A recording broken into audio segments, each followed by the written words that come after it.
This is a blunderbuss. They're a really effective weapon. Look how many pieces of glass or nails could shoot out the end of this thing. Do you know anything about it? I think it's like 1600s. Normally you don't find things this old and this good a shape, except for maybe him. I mean, man, you got a lot of signatures on here. I mean, you got Buzz Aldrin, I know who he is. Grissom. A lot of these guys were very prominent in taking part in the actual launch of the Gemini itself. A man strolls in holding what he claims is a World War II photo album signed by General Patton himself. His grandfather, a combat photographer, supposedly captured rare images while assigned directly to Patton during the war. Rick is instantly intrigued, especially when he hears there are only 3 copies in existence. The album includes Eisenhower, de Gaulle, and even a supposedly classified photo, giving it serious bragging rights if everything turns out to be authentic. How you doing? Hey, how's it going? What do we got here? Got a George Patton photo album from World War II. Where in the world would you get this? My grandfather was assigned to Patton for 3 months during World War II. So your grandfather was a photographer, or? He was a photographer, yes. It's my understanding there's 3 of these books. We have one, the Patton family has one. The customer boldly asks for $10,000, but says he won't drop below $5,000. Rick stays cool, knowing the piece could be major if real. He brings in expert Dana to verify the signature. Dana studies it with forensic-level scrutiny and ultimately delivers a crushing verdict. The Patton signature is printed, not handwritten. The excitement drains from the room instantly, leaving the customer and Rick equally disappointed by the unexpected revelation. History. This is kind of fascinating. Well, you know what you have here? Real? Nope. Nope. Is it a copy? Yeah, unfortunately, the writing is within the photograph itself. So this is a photograph of a photograph with the signature on it. Okay. Rick still tries to salvage something, pointing out that the photos remain historically interesting even without an authentic autograph. Pricing it becomes a gamble though, and the customer refuses Rick's $500 offer, saying his family would disown him for taking that little. With frustration and uncertainty hanging in the air, the seller takes the album and walks right out. What seemed like a promising piece of history suddenly flips into a surprising pawn shop twist. Really next to impossible to put a... Oh, this is a tough one. It's worth something, it's just who knows how much. This is my problem. I don't know if this thing's worth $500. I don't know if it's worth $2,000. How much you want for it? I heard you say thousands. It's just it. I don't know how many of these pictures are out there. Next, a man brings in an early 1800s French antique travel kit, a compact treasure chest of refined grooming items. Rick flips through it like a kid on Christmas morning. Nearly every piece is sterling, some made from 950 grade French silver. Rick estimates the scrap value alone at roughly $1,500, but the exquisite craftsmanship could push the overall value 5 to 10 times higher. It's the kind of elegant antique that instantly captures Rick's attention. Got this old travel kit. Whoa, this is amazing. Where did you get this? From my aunt. She used to go into people's houses and clean them out for them. No, it was one of these deals where she'd clean out your attic if she got to keep some of the stuff she found up there. Okay. The seller goes big at $10,000, while Rick counters with $6,000. Negotiations bounce back and forth until they land on $6,500. The seller then admits he originally got the entire kit for free, making the payday an enormous victory. Rick walks away thrilled, and the seller practically floats out of the shop. One person's forgotten attic clutter has officially transformed into another person's $6,500 antique score, proving treasure sometimes hides in unexpected places. What did you want to do with this? Well, I'd like to sell it. How much did you want for it? Give me $10,000, we'll make a deal. I'm not thinking that high. I'll go 6. A lot of the times I buy things and I break them up. This is worth more as a whole than the parts. The odds are it's probably going to take me years to sell it. Then comes one of the oddest flexes yet. A customer arrives with children-sized boots autographed by legendary jockey Willie Shoemaker. They're tiny because Shoemaker himself was only 4'11" and wore a size 1. It's a surprising detail Rick definitely didn't expect. The seller proudly reveals the boots are tied to Shoemaker's 7,997th win, just 3 victories shy of hitting 8,000. The story adds extra drama to an already quirky item. I have a pair of jockey racing boots autographed by Willie Shoemaker. That is one little boot. All right, do you know what size these are? Yeah, these are a size 1. We got the original box. 1/3 of you. Yeah. The seller wants a staggering $4,000 for the boots, despite them being smaller than most sandwiches. Rick is skeptical, especially since the signature is barely visible and the boots show heavy wear. Still, the seller insists they were used during a significant career milestone. Rick decides the claim needs expert confirmation, and the unusual footwear suddenly becomes the center of an unexpectedly intense negotiation and authentication challenge. So this is the only one that's signed? Yes. You can barely read the signature. I mean, it's faded a lot over time. Yeah. And it's also scuffed up right here. So he actually wore these in a race? So what'd you want to do with them? I would like to sell them. How much did you want for them? $4,000. It's a lot of money for a pair of shoes. There is a lot of money for the pair of shoes. If you were to go and buy a pair of Krupp's riding boots, that pair is going to cost you over $400. Rick calls in handwriting expert Drew, who examines the faint autograph with CSI level intensity. Drew studies the strokes, pressure, and flow before confirming the signature is absolutely authentic. Even better, the boots themselves were likely race-worn, making them even cooler. With verification locked in, the item shifts from quirky novelty to legitimate racing history, giving Rick a much clearer sense of what he's actually dealing with. I'm Drew with Authentic Autographs Unlimited. I'm a forensic document examiner. This is what I called you about. Okay, well, these are definitely horse racing boots, that's for sure. Willie Shoemaker, okay? Yep. This is authentic, and these can be proved. These were like race worn. Yeah, you can see it was done with a felt tip pen, probably black. It's probably mostly soaking into the leather. He writes his capital S like a figure 8 almost designed. The value lands around $1,250 if everything lines up perfectly, but Rick still lowballs at $500 because the faded signature hurts the appeal. The seller pushes back to $800, hoping to salvage more, yet Rick stays firm. After a long sigh, the seller finally agrees to the $500. It's not a terrible payout, but watching him surrender the tiny historic boots definitely stings. So how much were you looking to get out of them? Well, from what he said, I'm going to ask $1,250. Well, this is my problem. It's that autograph, okay? You can barely see it. I'm thinking $500. I can do that. All right, $500. All right. All right, write them up, chum. Next, Rick and Corey head to a garage overflowing with more than 175 collectible Jim Beam decanters. We're talking Greek gods, animals, war history pieces, and Japanese figures, like a bourbon-themed museum detonated in someone's storage room. The seller asks for $4,500, and Corey immediately bursts into laughter. Rick surveys the mountain of glass, realizing the collection is huge, oddly charming, and also an absolute nightmare to move. How you doing? So this is why I called you. Well, you got a lot of booze here. Want to crack one open? I'm all right. So where did you get all this stuff? I bought a business and they were just stored there. Are most of them full? I legally can't sell you anything that's full, so most of them are empty.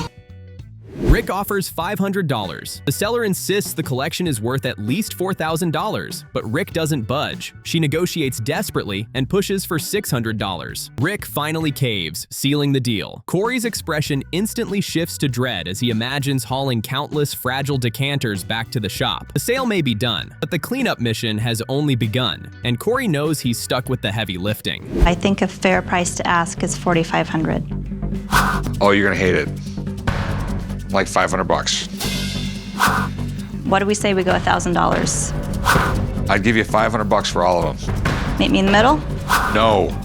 $600? We have a deal? All right, $600. Then comes the unexpected wild card, a bulletproof vest. The seller wants $300, and Corey immediately questions its age. It turns out the vest was purchased in 2007, making it practically vintage in body armor years. Rick explains Kevlar expiration like he's reading off a cereal box. Still, he offers $150, and the seller agrees without hesitation. Expired armor for $150 definitely fits the pawn shop's brand of strange purchases. Do you ever get to use this thing? Yeah, I use it for work. No, I mean use it. No. Luckily. You ever hear how the guy who invented these went around and sold them to police departments? No. He'd actually strap one of these on, take a .45 and shoot himself in the chest. And Wow. that was his selling point.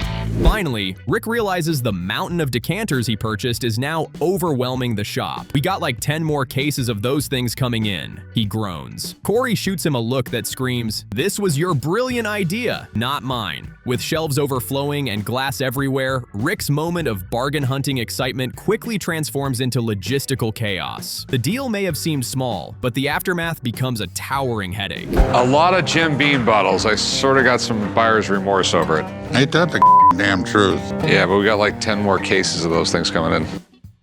A man struts in clutching what he claims are authentic Normandy invasion battle plans, and Rick's jaw nearly dislocates. Rick remarks that if such material had fallen into the wrong hands back then, history might have hit a catastrophic reset. The seller hopes for $6,000, but Rick refuses to gamble without knowing whether the papers are pre- or post-battle. Tension rises quickly. These documents might have witnessed more action than a Marvel movie. All right. I have some battle plans and after-action reports from the Normandy invasion. So where did you get these? I got these from my grandfather. He was in World War II with the 82nd Airborne. He worked in the plans office and has had these ever since. It contains maps with drop zones and defensive positions. Rick flips through the pages like Indiana Jones decoding long-hidden secrets. One packet appears to be post-battle material, which doesn't impress him. Then he notices several sheets dated before June 6, 1944, and sparks instantly fly. The possibility that these could be genuine D-Day planning documents sends his mind racing. Still, Rick calls a trusted historian, knowing that if he's wrong, he's basically buying thousands of dollars worth of fragile vintage office paper. 160,000 men stormed the beach of Normandy, but man was it costly. Thousands died. Operation Neptune. Summary of enemy situation. I mean, it's really, really unique. I mean, it really tells a story about what went on that day, which a lot of people would really be interested in. Then, one of the strangest customers ever wanders in, holding only the severed head of a stretched serpent toy. Not the toy, just the head. He proudly admits he used to pull the heads off toys and keep them, leaving Corey staring like he's meeting a character from a lost horror comedy. The shocker? This creepy plastic relic might actually be valuable, transforming a bizarre childhood habit into potential pawn shop gold. That's a little creepy, dude. Where'd you get this at? I had it when I was a kid. I didn't even think these hit the shelves. Like, Wasn't the most popular of the stretch toys, that's for sure.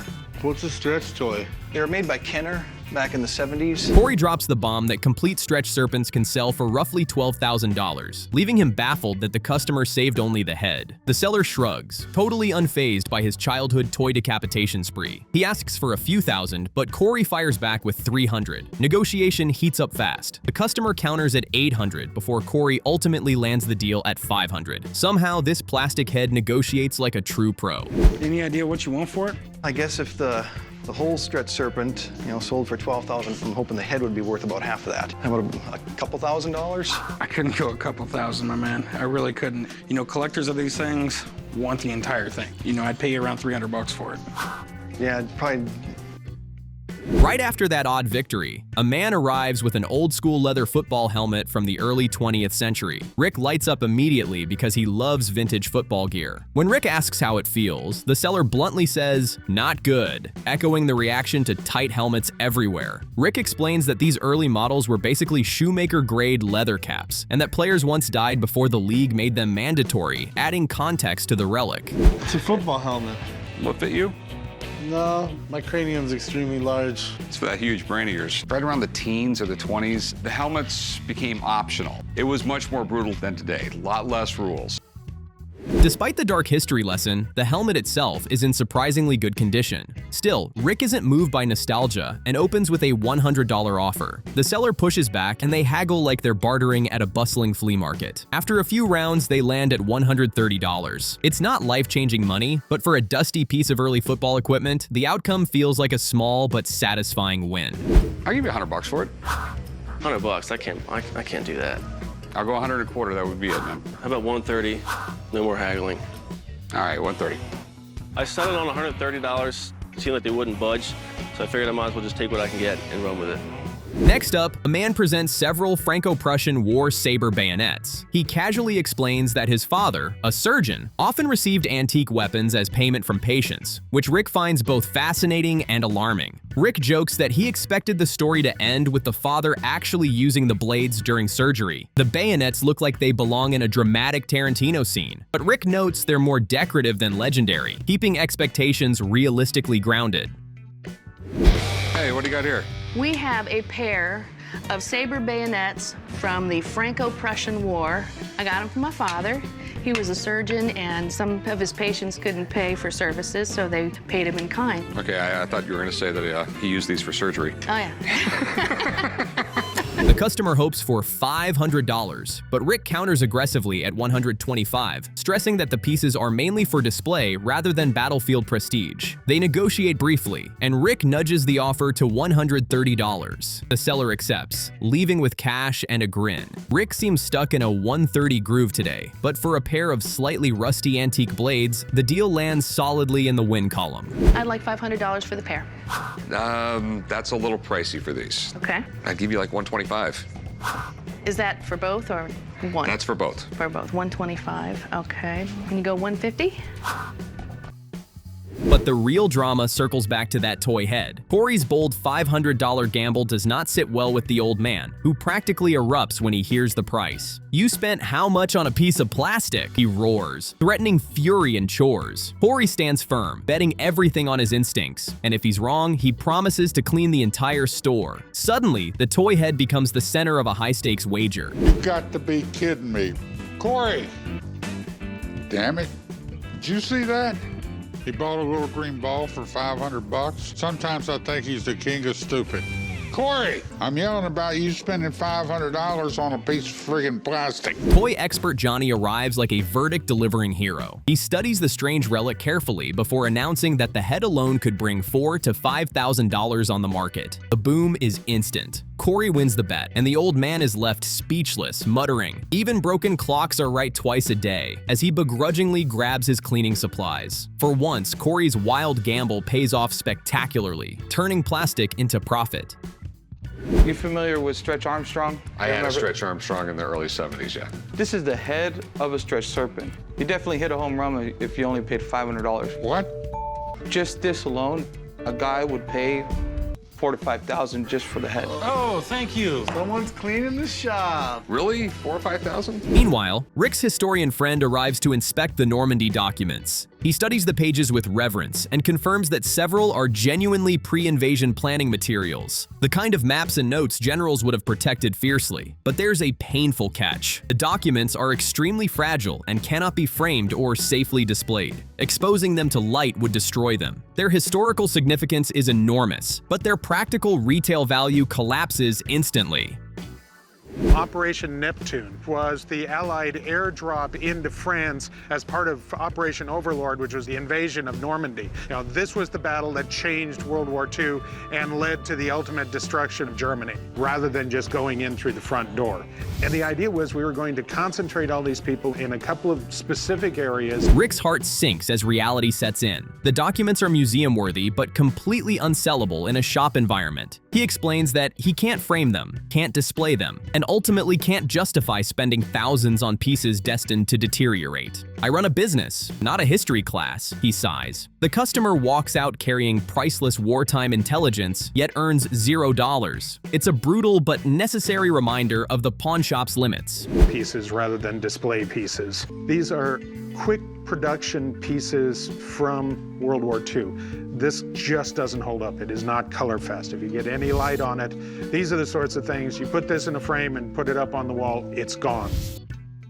We wrap on a comedic high note. The old man begrudgingly scrubbing display cases while Corey struts around celebrating his victory like he outsmarted the stock market using a broken toy. "You missed a spot," Corey teases. The old man fires back with an exasperated, "I'll kick your ass, Corey," delivering classic family tension. It's the perfect ending to an episode filled with wild negotiations, surprise wins, and unforgettable pawn shop chaos. Damn, Corey. You missed a spot. I'll kick your ass, Corey. I know how to clean. It's been 40 years since you've done anything. I mean, You just sprayed me in the eye with alcohol. Oh, I didn't mean to. A man strolls in wielding what he proudly calls the seat of power, which happens to be an actual senator's chair. Rick perks up faster than a caffeinated hawk zoning in on prey. The chair once belonged to Senator Pat McCarran, whose name still graces McCarran International Airport. Rick practically glows with excitement as he inspects it, realizing this isn't just furniture. It's a slice of genuine political history walking straight through the pawnshop doors. What do we have here? I've got the seat of power.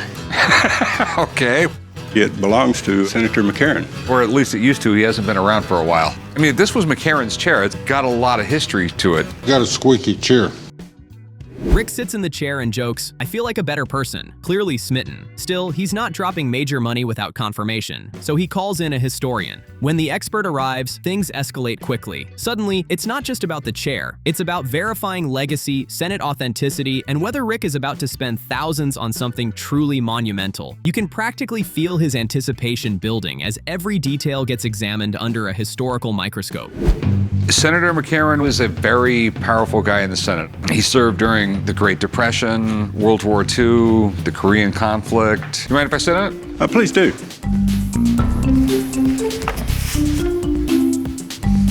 I do feel like a better person in it. The museum expert confirms the chair is absolutely authentic, an official Senate seat used personally by Senator Pat McCarran. He explains that McCarran was a powerful and controversial political figure known for strong anti-communist stances. The confirmation intensifies the moment, shifting the tension from political background to financial stakes. Rick realizes he's handling a historically significant artifact, and that the upcoming negotiation will determine whether this piece becomes part of the shop's collection or walks back out the door. In the U.S. Senate, we have specific desks. Those never leave the Senate. And in fact, people actually sign their desk, sign the drawer in the desk. That's really nice. You know who Eva Adams was? No. Eva Adams was Patrick McCarran's office manager.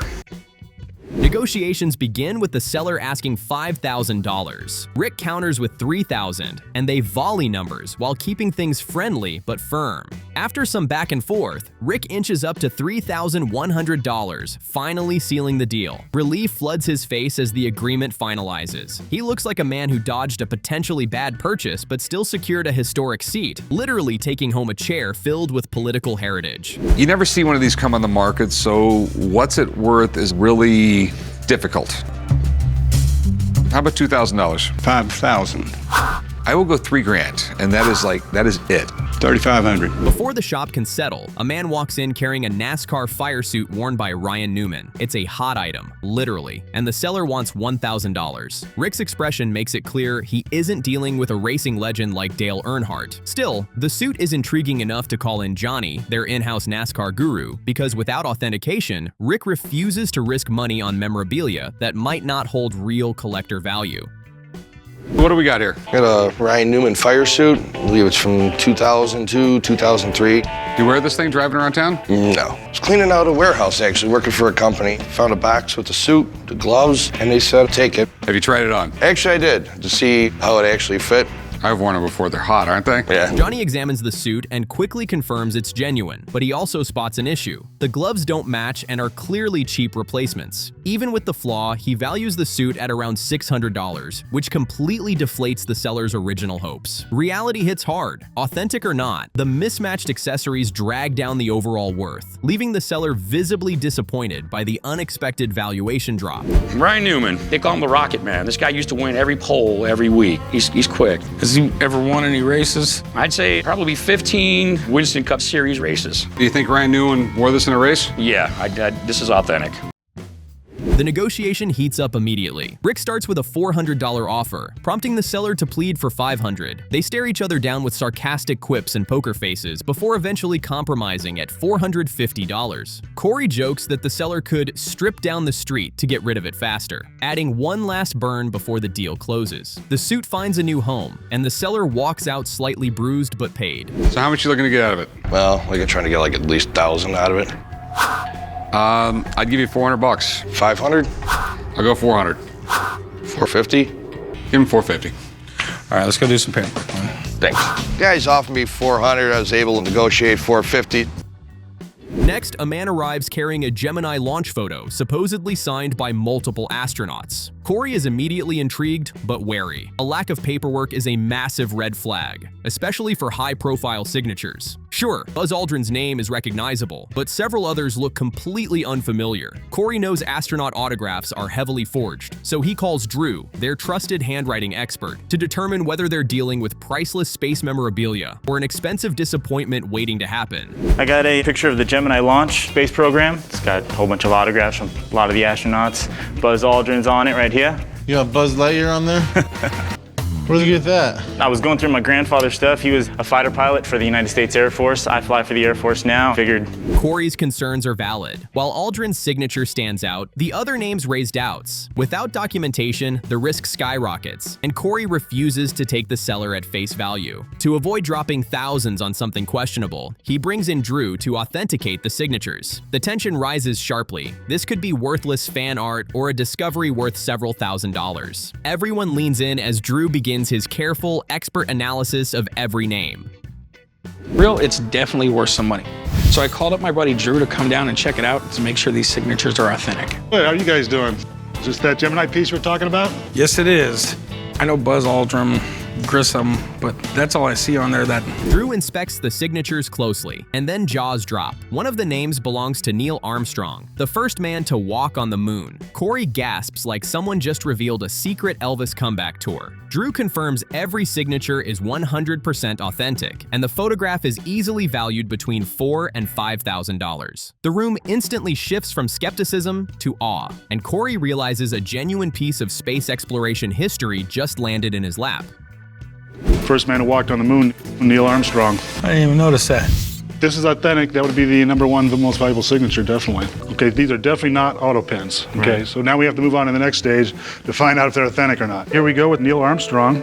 Well, you can see it's kind of faint. Negotiations ignite. The seller hopes for $3,000, but Corey counters with $1,500. The seller pushes for $2,500, aiming higher, yet Corey remains firm. Eventually, Corey settles at $2,000 flat, refusing to budge further. The seller sighs, accepts the offer, and smiles as the deal becomes official. It's a solid win for both sides, especially considering the unexpected presence of Neil Armstrong's signature boosting the photo's value dramatically. Now, this is really important because we have Edward White up at the top. Well, yeah, let's go ahead and sell it. I mean, you said $4,000 or $5,000. I'd like to offer you somewhere around $1,500 for it.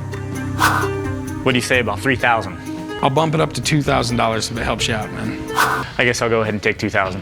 All right, my man, Chum here will write you up. Thanks. The warehouse renovator then shows Rick and the old man 2 enormous carved wooden panels salvaged from a renovated hotel. The designs depict warriors, horses, and royal figures from what appears to be an elaborate Indian saga. The carvings are beautiful and dramatic, but their practicality is questionable. They're massive, fragile, and clearly not museum grade. Rick admires the craftsmanship, but quietly wonders whether anyone would actually buy something this oversized and niche. Guys, pretty good. So what do you got here, guy? Well, there's some wood carvings that I've acquired, and I just need to get them out of my yard. If you see, I got quite a lot of. So where did you get these? I renovate hotels, and I was told to throw them out. Rick and the old man carefully examine the carvings, noting cracks, weathering, and likely tourist-grade construction. Although stylistically impressive, the pieces would be nearly impossible to store or sell due to their huge size. After considering costs, space, and realistic demand, Rick ultimately decides to pass. The seller shrugs in understanding. His primary goal was clearing space from his garage, and at least now he knows what the pieces truly are. Princes in India that were fighting against each other. Asian wood carvings can be worth big money, especially the pieces that are really old, handcrafted by real artists. You know, I'm looking at the cuts to see maybe the age of it. I think the back is bandsaw, so could be, early 1900s.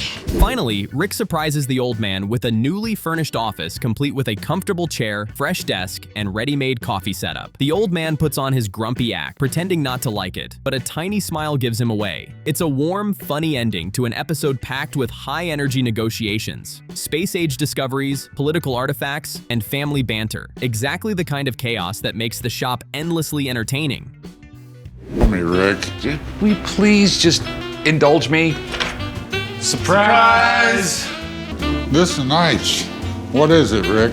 This is your new office. Big power desk, you got your computer right there, couch, Try the desk out. A guy strolls in holding what looks like a medieval musket straight out of a pirate movie. It turns out to be a blunderbuss, and he wants an eye-watering $10,000 for it. Corey and the old man are instantly intrigued but deeply skeptical. Is this a legitimate antique or elaborate cosplay equipment? Either way, the thing reportedly fired nails, glass, or possibly even Chumlee's fragile ego if someone really wanted to test its destructive capabilities. Hey, I got something you might be interested in. Oh, that thing's been in my family for a long time. He does look a little Elmer Fuddish, doesn't it? I think it's like 1600s. Normally you don't find things this old and this good a shape. Maybe it was made for a child? Rick jumps into historian mode and explains it might contain a Lazar barrel from the 1600s, which could make it extremely valuable. But then his skeptical eyebrow rises. He warns that there were more fakes back then than real ones. The seller's excitement seems to collapse in real time. What initially looked like pirate treasure suddenly feels more like a questionable Frankenstein project that may not be worth the fortune the owner hoped to pocket. Not like an adult could shoot that. A blunderbuss is basically an early version of the modern shotgun. You can pack this thing with anything. Problem is, there was more fakes back then than real ones. Rick brings in Sean, the antique arms expert, who examines the weapon piece by piece. Sean confirms the barrel is authentic and legitimately old, but everything attached to it is a mismatched rebuild. It's basically a rare engine strapped onto a handmade chassis. Cool in theory, messy in reality. Still, Sean values the assembled blunderbuss at $2,500 to $3,500. The seller's dreams of a $10,000 payday crash instantly like a ship-hit broadside. Even though it looks the style of a rifle, you would never want to shoulder this. And trying to get this up close and firing it, you'd burn half your face off. Okay, so yeah. They would hold them straight out like this. I never did that. That's a good thing. I'm glad to hear that. Negotiation fires off like a musket blast. The seller starts at $8,000, prompting Rick to laugh like he's watching stand-up comedy. Rick counters with $1,500, and tension escalates quickly. They bounce numbers back and forth until finally landing at an even $2,000. The seller leaves slightly bruised but still richer, while Rick secures a historically interesting but mismatched blunderbuss without firing a single actual shot during the intense bargaining. I'll take 8 then. Keep dreaming. 8's not gonna happen. I'm thinking more like $1,500. 15. I'll go $2,000, and that's it. That's top of the mark. 22. 22. 18. Next up rolls one of the most extravagant vehicles ever seen in the shop, a 1978 Coca-Cola branded motorhome. It cruises in like it's traveling down a sparkling soda-themed red carpet. The owner wants a jaw-dropping $50,000. Rick can barely process it, joking that anyone who buys it would need a gigantic driveway and an even bigger Coke obsession. The motorhome is undeniably unique, but unique doesn't automatically equal easy resale potential. It's a 1978 Coke-sponsored motorhome. This thing's awesome. I love it. Everybody we pass on the highway, they're always asking us for free Cokes. Where's your Coke? I want a Coke, you know. It was a national contest, and this was one of 5 winners. Did you win the contest? No, we bought it. Okay. Do you mind if we go take a look at it? Inside, the motorhome is pure vintage charm, bright red upholstery, classic 70s construction, and a reputation for attracting Coca-Cola fans screaming from passing cars. Rick appreciates its nostalgic vibe, but recognizes the market limitations immediately. He offers $20,000 to start. The seller looks genuinely offended, labeling it a lowball. With expectations miles apart, negotiations begin sliding downhill faster than an overshaken cola bottle foaming out of control. This is definitely red. Yes, it is. Everything in here was original to when it was presented as a grand prize. I've made a killing on Coke memorabilia over the years. How much did you want for it? Around $50,000. I just, you have to pay registration fees and insurance on this thing all the time. I'd go $20,000. The seller tries pushing the price to $30,000, then $35,000, finally holding firm at $42,000. Rick refuses to chase the number, reminding him there's no blue book value for this thing. With that hard truth, the negotiation flatlines completely. The deal dies, but the seller remains cheerful, clearly in love with his enormous rolling soda can. He drives away happy, leaving Rick stunned by the bold asking price and unwavering enthusiasm. It's got cool collector Coke stuff on it, but it's still a 1978 motorhome. I'll tell you what, I'll go $35,000, and I'm scared to death at that price. Okay, what about 42? I Can't do it. Then comes a delightfully oddball item, a tiny vintage book titled Secrets of Charm. Corey and Chumlee immediately start roasting each other, with Corey suggesting the old man should attend charm school. The customer wants $30 for the book. Corey counters with a comically low $5, prompting a painfully awkward silence. The tension hangs in the air as everyone waits to see whether she'll laugh, negotiate, or storm out in disbelief. I have a book here. Secrets of Charm. We've got good standing habits, grace in motion, all things that Chumlee doesn't have. So how old is this book? It's from 1954. It's the first by John Robert Powers. They eventually land on $15, which turns out to be a terrific win for the customer, considering she originally snagged the book for 50 cents at a thrift store. Tripling Corey's initial offer, she walks away smiling. Corey pays up while Chumlee continues teasing him about charm lessons, making the purchase feel less like a business transaction and more like a comedy sketch unfolding between two permanently bickering co-workers. Any idea of what you want for the book? Well, I was thinking maybe $30. I was thinking more like $5. $5? Well, how about 15? You know what? I'll do 15. Sold. Great. Chum, you want to go write her up? I'm really happy with that $15. Next arrives one of the episode's biggest surprises, a 1989 San Francisco 49ers Super Bowl ring, owned not by a player, but by a cheerleader. Corey is genuinely impressed. Even though it's not player-issued, it's still team-sanctioned bling with real history behind it. The seller hopes to use the money for her honeymoon and a pitbull charity, giving the negotiation an unexpectedly wholesome twist. Corey loves the story, but knows sentiment doesn't change collector market value. What can I do for you today? I've got a 1989 49ers Super Bowl ring. Hey, Big Hoss. Got a new pinky ring for you. What year is it from? 1989. I was a cheerleader. Okay. No fraternizing with the players. So that's a rule no one followed, right? Well. Corey gently explains that cheerleader rings simply don't command the same prices as player rings. He estimates its value around $1,400. The seller looks disappointed, especially after invoking Joe Montana's name as though it might magically raise the price. Corey stays honest yet respectful, acknowledging its emotional importance while maintaining a realistic market perspective. It's a tough moment, but authenticity in pricing is part of the Pawn Stars business formula. Like to have a real honeymoon, like to buy my husband a Husaberg, like to take my stepdaughters to Greece, and donate some money to a Pitbull Foundation. So you have Joe Montana's ring in your pocket too? He touched it, so. Soon after, Rick revisits the blunderbuss deal and then encounters something even more exciting, an autographed photo of The Who signed by 3 original members, including Keith Moon and John Entwistle. Since both have passed away, rarity skyrockets. The seller is clearly thrilled. Rick brings in autograph expert Drew, knowing rock and roll signatures are among the most counterfeited items around. Proper authentication is essential before any serious money changes hands. All right, where in the world did you get this? I joined the Who fan club when I was about 11 years old, and then that's what came. Okay, I'm a big Who fan. I've loved them ever since the 70s. Back in the 60s, Right. Hey Drew, this is what I got, The Who. Okay. I'm a forensic document examiner. I have a motto, always tell the truth, stay out of trouble that way. Drew examines every signature meticulously and ultimately confirms the photo is fully authentic. Interestingly, having fewer than all 4 signatures actually makes it more believable. Drew estimates the piece at $2,000 to $2,500. Corey cautiously offers $1,000, citing recession concerns and framing costs. The seller negotiates hard, pushing for more, but Corey holds the line at $1,100. The seller eventually accepts, turning rock history into a future college fund contribution. At the top in red, that's John Entwistle. He passed away at the Hard Rock Hotel here in Las Vegas. Right. This would be Keith Moon over here. He always makes this design that looks like a drumhead. Yeah, he died from a drug overdose in 1978. What do you want for it? With the deal closed, Corey secures a fantastic piece of music memorabilia for the shop. The seller leaves happy, knowing the money is supporting a meaningful cause. Corey admires the signed photo again, appreciating its rarity and the energy of a band that shaped rock history. For the shop, it's the kind of purchase that feels both profitable and sentimental, mixing business sense with real cultural appreciation. I'll take $1,750. 16. I'll go $1,100. I won't go a penny mark. That is more than a fair offer. Deal. Okay. All right, you want to write them up, son? Sure. I believe I got a great deal at $1,100. That's a pretty good start in setting up a college fund.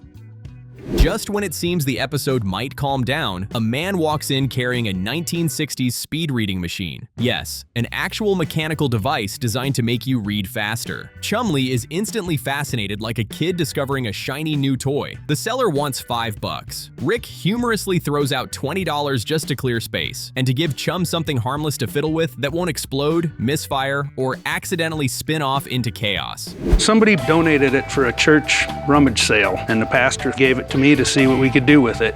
You just set it on here and start your machine, and you're supposed to be reading as it covers it up. Yeah, I'll give you $20 for it to give it to him. Something for him to play with. Right over here. Thank you. Thanks, sir. The episode wraps with Chumlee proudly testing his new speed reading gadget using a book about charm. The irony is almost too perfect. Corey watches in disbelief as Chum insists he already possesses great manners despite the Cheeto dust covering his hands. It's a goofy, lighthearted ending that perfectly matches the Pawn Stars vibe. History, negotiation, weird relics, and Chumlee bringing the comedy home every single time.